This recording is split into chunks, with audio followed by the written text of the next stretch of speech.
welcome back to our YouTube channel. So you're having this problem of the Messenger video call not working and you're wondering how to fix it. Well, we've got you. But before that, remember to support the channel, hit the like, subscribe, and turn on the notification bell. Now, let's get started. If your Messenger video call option is not working, you simply go to your settings that's in your phone. You tap on settings.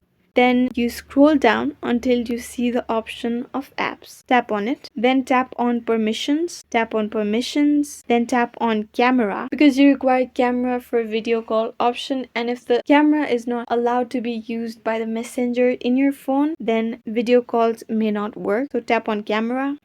Then scroll down and check if Messenger is allowed to use your camera. As you can see, my Messenger is under the option of not allowed. So I tap it and then allow only while using the app. Tap on back. Then you can see that my Messenger is allowed. Now I can freely video call anyone without there being an issue. I hope this helps and this resolves your issue. If you have any problems, let us know in the comments down below. And thanks for watching.